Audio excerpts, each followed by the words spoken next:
This is the part that nobody wants to say out loud, but we have to. And please, this is a trigger warning. Cassie Ventura told a Manhattan court today on the stand that Sean Combs, Diddy, Puff Daddy, what have you, not only forced her into drugged up sex parties that he called freak-offs, but he also beat her, recorded it, and made her hire male escorts off of Craigslist while she was still a teenager. That's right. Cassie said that she was just 19 years old when Diddy locked her into a 10-album deal. We'll get back to that. And a 10-year relationship that turned into violence, humiliation, and what prosecutors say was straight up sex trafficking. Cassie told the jury that she used drugs like ecstasy, ketamine, and cocaine just to numb herself, her body, her mind, her spirit during the freak-offs, which she says were so brutal that they often left her physically sick for days.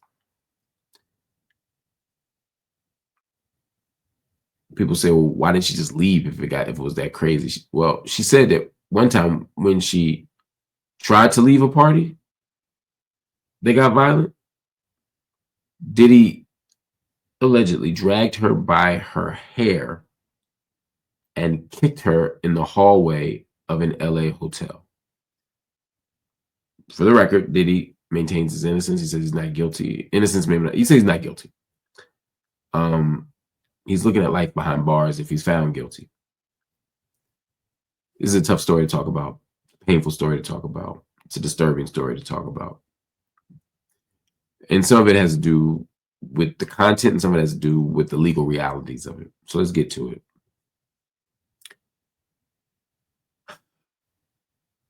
The prosecution is making the case that Cassie was forced into sex with male escorts.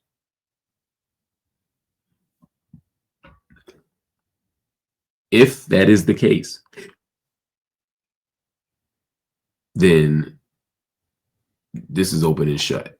This is sex trafficking. This is the prostitution stuff. It's everything. The RICO thing is still a little more complicated, but the charges against him will likely stick.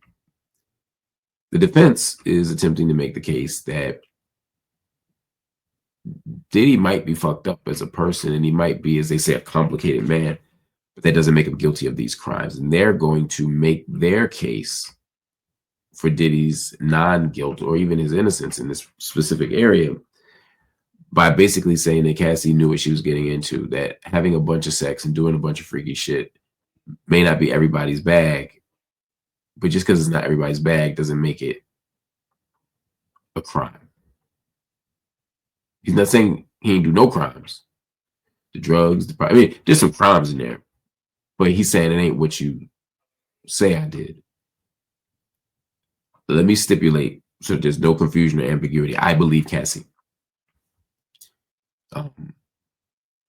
I'm not conflicted about believing Cassie. I believe Cassie wholeheartedly.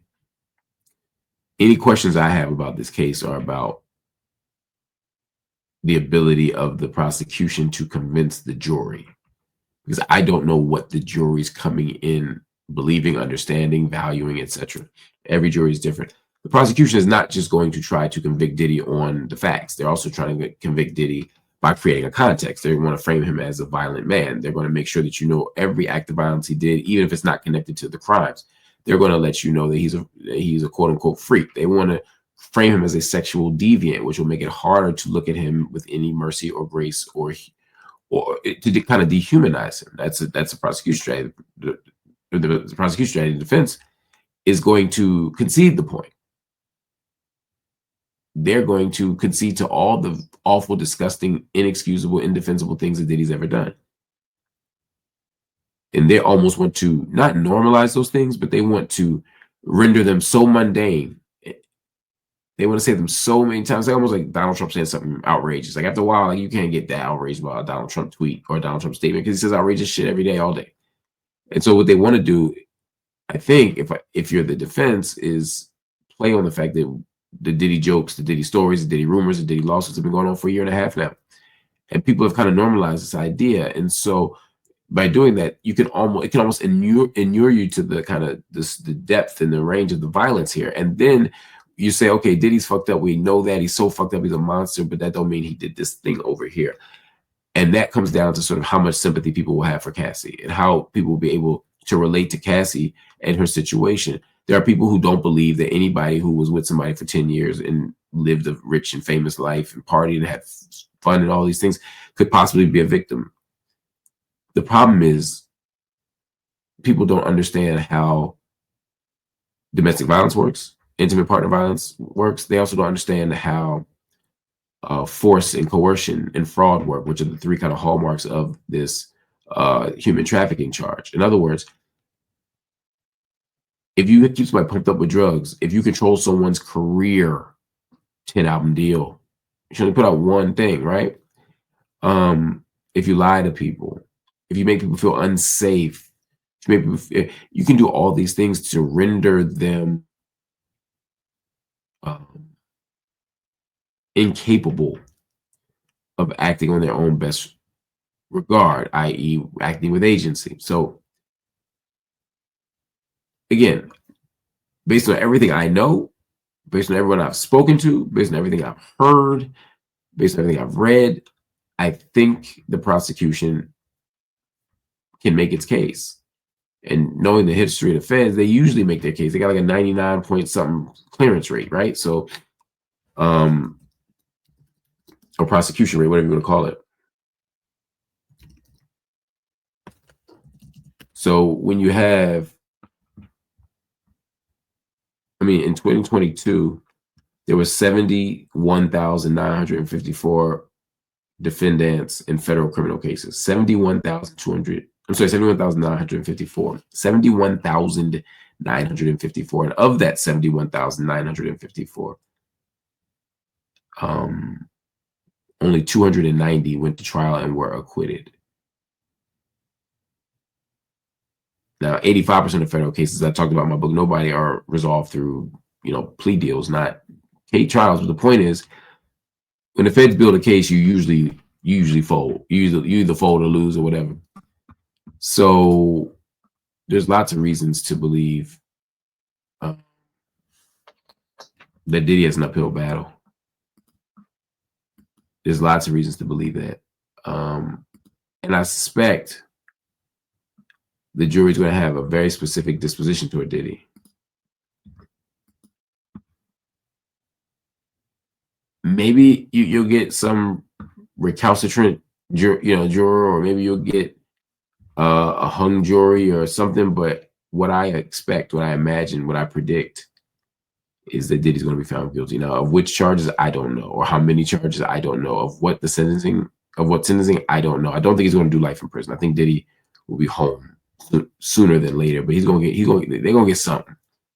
And if this trial goes away, I think it could. He may just decide to plea. It might reach a plea deal in a year. I mean, in a week or two, and then they might say, "Look, you got time served of 6 months or whatever it is, and we give you 5 years, we give you 8 years." I mean, I don't know. I would need to know. I need to see how the trial unfolds. My point is, I don't care what your friends tell you. I don't care what social media tell you. This trial is not working in Diddy's interest.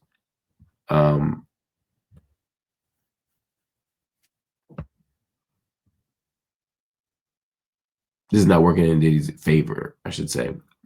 Diddy's going to come home eventually, but he's going to be found guilty, and I think he's going to do some time. All right, but we'll keep watching it. I noticed Diddy's family there the last couple of days. We saw the kids walk out during some of the testimony from, I think the male prostitute was one of the testimonies that they walked out on. Good for them. Them children didn't need to hear that, both because they're young children, also because they daddy. They've had to hear and deal and so much. They deal with so much. I don't want that for them. And then also, Cassie's partner. he was glaring at Diddy today while Cassie had to talk about her sexual experiences, the different partners, the different acts, all of it. I can't imagine what he's going through. I don't think he was surprised by any of it. I doubt he was surprised by any of it. I would imagine she prepped him for it, but it still must hurt to see someone you care about that much recount a kind of pain they went through. Part of which happened when you first met her. So like, there's just a lot to deal with there. So I'm sending so much love and healing energy to Cassie and to